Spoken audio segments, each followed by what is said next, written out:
Hello, আজকে তোমাদের দেখাই কিভাবে তুর্কিরা তানতুনি বানায়। অনেক কষ্ট করে রেসিপিটা নিচ্ছি, মনোযোগ দিয়ে দেখবা, নাহলে তোমাদের খবর আছে। দেখো কেমনে ফার্স্টে একটা রুটি নিল, তার মধ্যে কি দিছে বলো তো?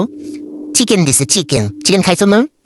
ওই চিকেনই দিছে মুরগিরে হচ্ছে গ্রিল করছে, গ্রিল কইরা টুকরা টুকরা করে কাটছে, কাইটটা তারপরে রুটির মধ্যে দিল, টমেটো দিল, পেঁয়াজ কুচি দিল, আর হচ্ছে লবণ ছিটায় দেয়। যে একটা ছেলে দেখতেছে না, এই লোকটার পিছনে কিভাবে মুরগিরে কাটতেছে, মানে গরুর মাংস, মুরগির মাংস, এইগুলার হচ্ছে কি করে গ্রিল করে তারপরে একটা বড় স্কেলের মতো মানে ধারালো কিছু দিয়ে ওটা কুচি কুচি করে কেটে নিতেছিল।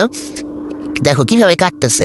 টার্কিশ যেই শর্মাটা হয়, তান্তুনি শর্মা, এটা মূল উপকরণ। এই মাংসটা খুব অনেক লং টাইম ধরে হচ্ছে গ্রিল করতেছে, গ্রিল করে এটাতে একটা স্মোকি ফ্লেভার পাওয়া যায়। তারপরে এইভাবে মানে দেখো কি সুন্দর করে বানতেছে। আজ বেড়াগুলো দেখছো কি ফর্সা। জানি তোমাদেরও পছন্দ হয়েছে। আমিও ভাবতেছিলাম যে এত সুন্দর। ওরা নিজেরা কি যেন কথা বলতেছিল, আমি শুধু তাকাই ভাবতেছিলাম কি সুন্দর, আমি যদি পারতাম। তারাও তোমাদেরও শোনাই। Şefim de var yabancı dil. İstersen lazımsa.